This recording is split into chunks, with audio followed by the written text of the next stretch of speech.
नमस्कार दोस्तों, Praveen classes YouTube channel में आप सभी का एक बार फिर से मैं प्रवीण सत्संगी सर बहुत बहुत स्वागत करता हूं। दोस्तों, आज की एक और वीडियो हम लेकर आ गए हैं उत्तर प्रदेश होमगार्ड 2026 की लिखित परीक्षा के लिए अति महत्वपूर्ण सामान्य ज्ञान व सामान्य विज्ञान के प्रश्नों का।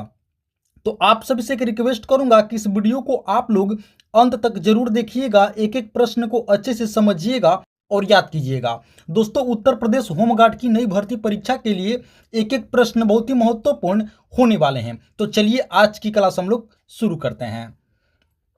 पहला प्रश्न है, निम्नलिखित में से भारत की पहली जल विद्युत परियोजना कौन सी है? तो आप लोग याद रखेंगे दोस्तों, इसका सही उत्तर होगा शिव समुद्रम परियोजना, यानी कि ऑप्शन बी इस प्रश्न का बिल्कुल करेक्ट आंसर होगा। शिव समुद्रम परियोजना दोस्तों भारत की पहली जल विद्युत परियोजना का नाम है। ऑप्शन बी इस प्रश्न का बिल्कुल करेक्ट आंसर होगा। चलिए अब आगे बढ़ते हैं।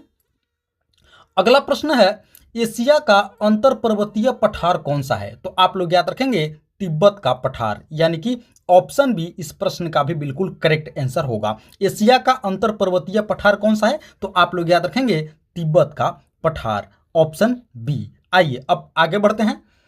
अगला है दोस्तों, एशिया की बंजर भूमि कहलाता है। बतानी है कि एशिया की बंजर भूमि किसे कहा जाता है? तो आप लोग याद रखेंगे थार मरुस्थल को, यानी कि ऑप्शन ए इस प्रश्न का बिल्कुल करेक्ट आंसर होगा। दोस्तों, थार मरुस्थल को एशिया का बंजर भूमि कहलाता है। आप सभी याद रखेंगे थार मरुस्थल को। चलिए अब आगे बढ़ते हैं। अगला है, समूह प्रतिस्थापन नियम किसके द्वारा दिया गया? अब दोस्तों बतानी है कि समूह प्रतिस्थापन नियम किसके द्वारा दिया गया था? तो आप लोग याद रखेंगे सोढ़ी व फजान के द्वारा, यानी कि ऑप्शन डी इस प्रश्न का बिल्कुल करेक्ट आंसर होगा। समूह प्रतिस्थापन नियम किसके द्वारा दिया गया था? तो नाम है दोस्तों, आप लोग याद रखेंगे सोढ़ी व फजान। चलिए अब आगे बढ़ते हैं। अगला है, जनरल डायर की हत्या किसने की थी? दोस्तों बतानी है कि जनरल डायर जिन्होंने दोस्तों जो जालियांवाला बाग हत्याकांड का मुख्य आरोपी था, तो बतानी है कि इसकी हत्या किसने की थी? तो आप लोग याद रखेंगे दोस्तों ऊधम सिंह ने, यानी कि ऑप्शन डी में इस प्रश्न का बिल्कुल करेक्ट आंसर। जनरल डायर की हत्या किसने की थी? तो आप लोग याद रखेंगे ऊधम सिंह ने। चलिए दोस्तों, आप लोग हमें कमेंट करके बताएंगे कि जालियांवाला बाग हत्याकांड कब हुआ था। आप लोग हमें कमेंट करके जरूर बताएंगे। आइए अब आगे बढ़ते हैं। अगला है दोस्तों, काजीरंगा राष्ट्रीय पार्क किस राज्य में स्थित है? बतानी है कि काजीरंगा नेशनल पार्क या राष्ट्रीय पार्क किस राज्य में है? तो आप लोग याद रखेंगे असम में।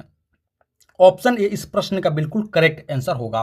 काजीरंगा राष्ट्रीय पार्क दोस्तों जो कि एक सींग वाले गैंडे के लिए प्रसिद्ध है। इस पॉइंट को भी आप लोग अच्छे से याद रखेंगे। कहां पर है? तो आप लोग याद रखेंगे असम राज्य में स्थित है, यानी कि ऑप्शन ए इस प्रश्न का बिल्कुल करेक्ट आंसर होगा। आइए अब आगे बढ़ते हैं।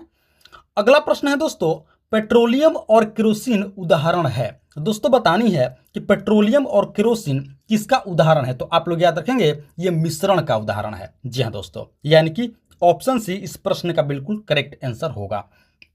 पेट्रोलियम और केरोसिन किसका उदाहरण है? तो आप लोग याद रखेंगे मिश्रण के उदाहरण है, ऑप्शन सी। चलिए अब आगे बढ़ते हैं।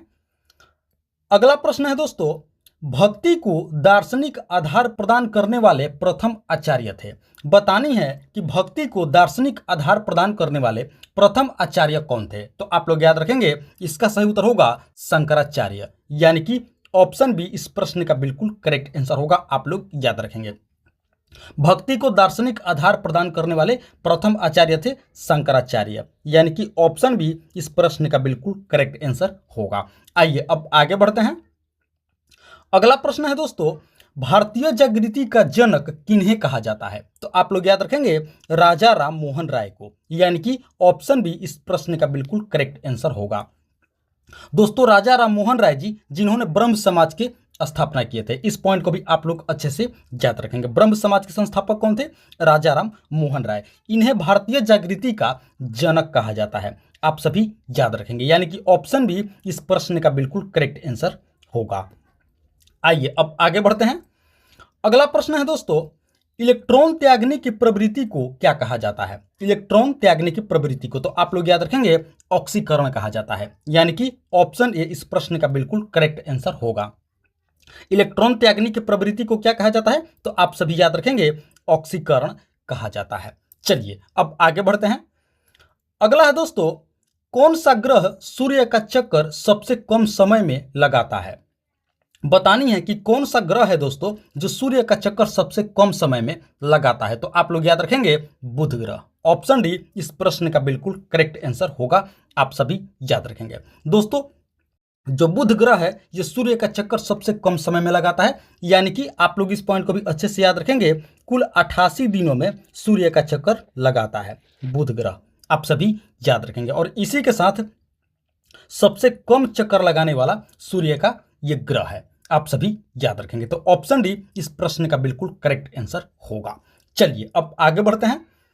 अगला है, किस देश का संविधान अलिखित है, यानी कि दोस्तों बिना लिखा हुआ है? तो आप लोग याद रखेंगे ब्रिटेन का। ऑप्शन ए इस प्रश्न का बिल्कुल करेक्ट आंसर होगा। दोस्तों ब्रिटेन का जो संविधान है ये अलिखित संविधान है। आप लोग याद रखेंगे ऑप्शन ए इस प्रश्न का बिल्कुल करेक्ट आंसर होगा। आइए अब आगे बढ़ते हैं। अगला है, वूलर बैराज योजना किस राज्य से संबंधित है? दोस्तों बतानी है कि वूलर बैराज योजना किस राज्य में है? तो आप लोग याद रखेंगे जम्मू कश्मीर में। ऑप्शन बी इस प्रश्न का बिल्कुल करेक्ट आंसर होगा। जैसा कि दोस्तों आप सभी को पता होगा कि वूलर के नाम से एक झील भी है जो जम्मू कश्मीर राज्य में है, तो वूलर बैराज परियोजना भी जम्मू कश्मीर राज्य में ही स्थित है। तो ऑप्शन बी इस प्रश्न का बिल्कुल करेक्ट आंसर होगा। आप सभी याद रखेंगे। आइए अब आगे बढ़ते हैं। दोस्तों अगले प्रश्न से पहले आप सभी से एक रिक्वेस्ट करूंगा कि अभी तक आप लोगों ने इस वीडियो को एक लाइक नहीं किए हैं, तो दोस्तों आप लोग इस वीडियो को एक लाइक जरूर कर देंगे। साथ ही साथ प्रवीण क्लासेज यूट्यूब चैनल पर आप लोग पहली बार विजिट किए हैं तो दोस्तों इस चैनल को भी आप लोग जरूर से जरूर सब्सक्राइब कर लेंगे। इसी तरह की महत्वपूर्ण प्रश्नावली वीडियो प्रतिदिन देखने के लिए और अपनी तैयारी को बेहतर और मजबूत करने के लिए चैनल को सब्सक्राइब कर लेंगे, वीडियो को एक लाइक जरूर कर देंगे। और हाँ दोस्तों, इस वीडियो में आप लोग अंत तक जरूर बने रहेंगे।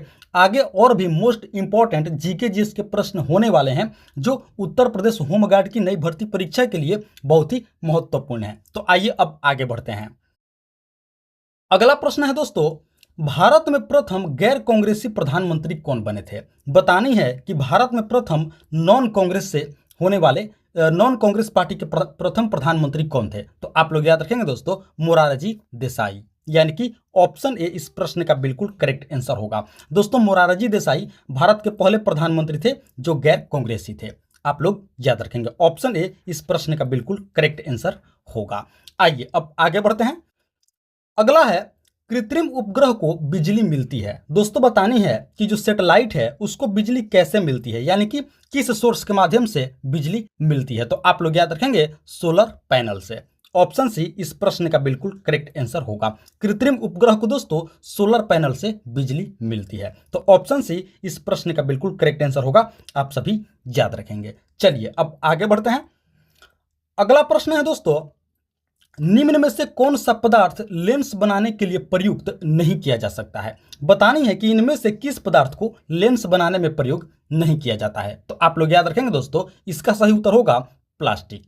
ऑप्शन सी इस प्रश्न का बिल्कुल करेक्ट आंसर होगा। आप सभी दोस्तों याद रखेंगे कि प्लास्टिक का प्रयोग लेंस बनाने में नहीं होता है। आप सभी याद रखेंगे। बाकी जल का प्रयोग होता है, कांच का प्रयोग होता है और मिट्टी का प्रयोग होता है, लेकिन प्लास्टिक का प्रयोग नहीं होता है लेंस बनाने के लिए। तो ऑप्शन सी इस प्रश्न का बिल्कुल करेक्ट आंसर होगा। आप सभी याद रखेंगे।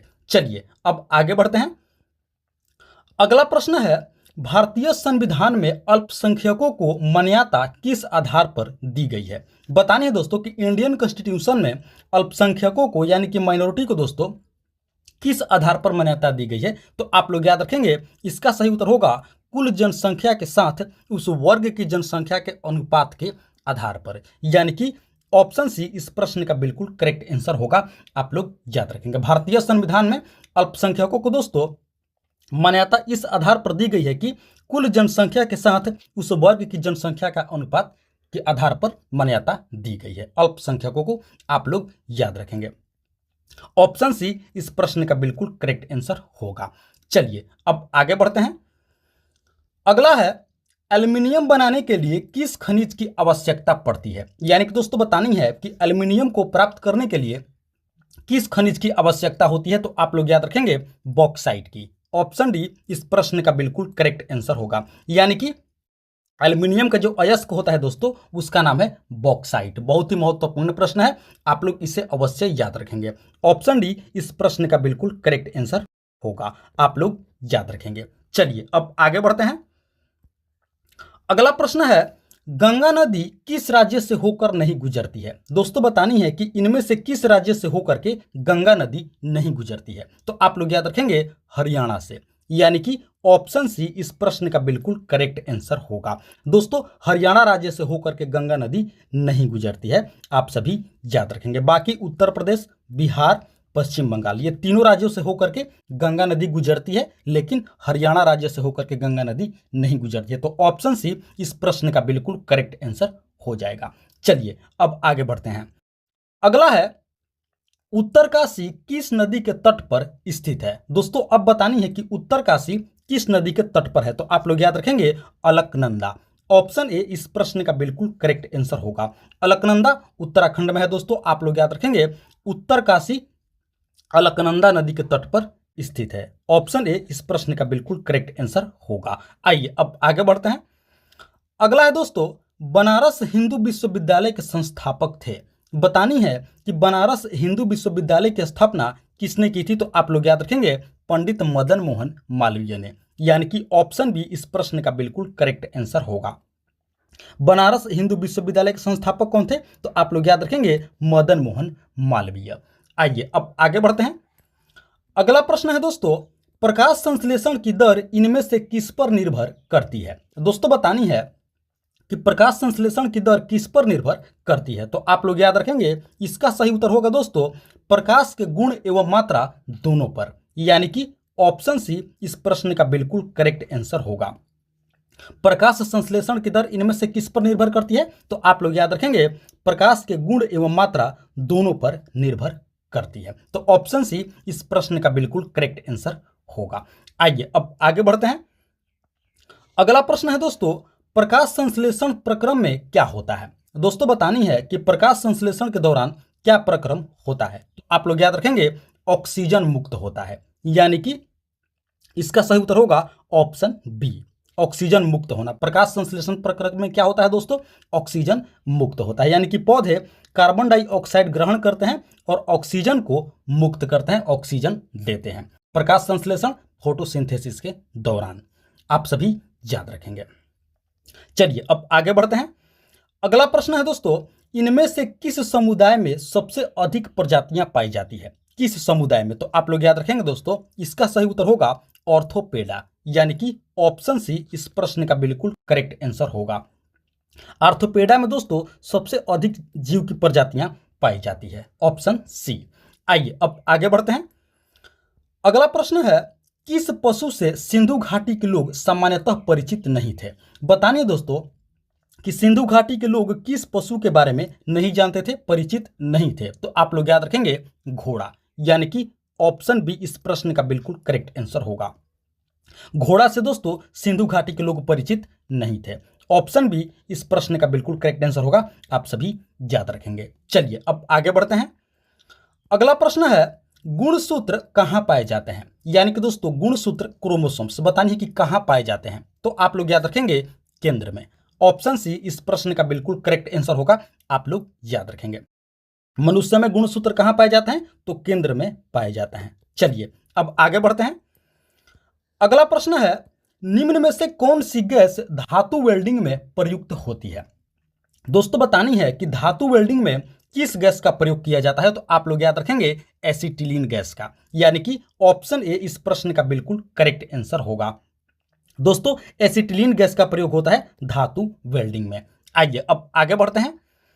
अगला प्रश्न है, कैल्शियम कार्बाइड जल के साथ अभिक्रिया करके देता है। बतानी है कि कैल्शियम कार्बाइड जल के साथ अभिक्रिया करके क्या देता है? तो आप लोग याद रखेंगे एथाइन। यानी कि ऑप्शन डी इस प्रश्न का बिल्कुल करेक्ट आंसर होगा, आप सभी याद रखेंगे। कैल्शियम कार्बाइड जल के साथ अभिक्रिया करके क्या देता है? तो आप लोग याद रखेंगे एथाइन देता है। आइए अब आगे बढ़ते हैं। अगला प्रश्न है दोस्तों, कौन सा दर्रा श्रीनगर को लेह से जोड़ता है? अब बतानी है कि कौन सा दर्रा इनमें से है जो श्रीनगर को किससे जोड़ता है? लेह से। तो आप लोग याद रखेंगे जोजिला दर्रा। ऑप्शन ए इस प्रश्न का बिल्कुल करेक्ट आंसर होगा। जोजिला दर्रा दोस्तों श्रीनगर को लेह से जोड़ता है। आप लोग याद रखेंगे ऑप्शन ए इस प्रश्न का बिल्कुल करेक्ट आंसर होगा। आप सभी याद रखेंगे। आइए अब आगे बढ़ते हैं। अगला प्रश्न है, निम्नलिखित नगरों में से कौन सा कर्क रेखा के निकटतम है, यानी कि निकट है। बतानिए दोस्तों कि इनमें से कौन सा शहर कर्क रेखा के एकदम नजदीक है। तो आप लोग याद रखेंगे पश्चिम बंगाल की राजधानी कोलकाता। ऑप्शन बी इस प्रश्न का बिल्कुल करेक्ट आंसर होगा। आप लोग याद रखेंगे दोस्तों कोलकाता शहर कर्क रेखा के निकटतम है, एकदम नजदीक है, यानी कि ऑप्शन बी इस प्रश्न का बिल्कुल करेक्ट आंसर होगा। आप सभी याद रखेंगे। तो दोस्तों ये थी हमारी आज की उत्तर प्रदेश होमगार्ड 2026 की लिखित भर्ती परीक्षा के लिए अति महत्वपूर्ण समान ज्ञान व सामान्य विज्ञान के प्रश्नावली वीडियो। आशा करते हैं इस वीडियो को आप लोग अंत तक जरूर देखे होंगे, एक एक प्रश्न को अच्छे से समझे होंगे और याद भी कर लिए होंगे। तो आप सभी से एक बार फिर से रिक्वेस्ट करूंगा कि इस वीडियो को आप लोग अभी तक एक लाइक नहीं किए हैं तो दोस्तों आप लोग इस वीडियो को एक लाइक जरूर कर देंगे। साथ ही साथ प्रवीण क्लासेज यूट्यूब चैनल पर आप लोग पहली बार विजिट किए हैं तो दोस्तों इस चैनल को भी आप लोग जरूर से जरूर सब्सक्राइब कर लेंगे। इसी तरह की महत्वपूर्ण प्रश्नावली वीडियो प्रतिदिन देखने के लिए और अपनी तैयारी को बेहतर और मजबूत करने के लिए चैनल को सब्सक्राइब कर लेंगे, वीडियो को एक लाइक जरूर कर देंगे। तो फिलहाल दोस्तों इस वीडियो में इतना ही, मिलते हैं एक और मोस्ट इंपॉर्टेंट वीडियो लेकर के। तब तक के लिए आप सभी का बहुत बहुत धन्यवाद। जय हिंद दोस्तों।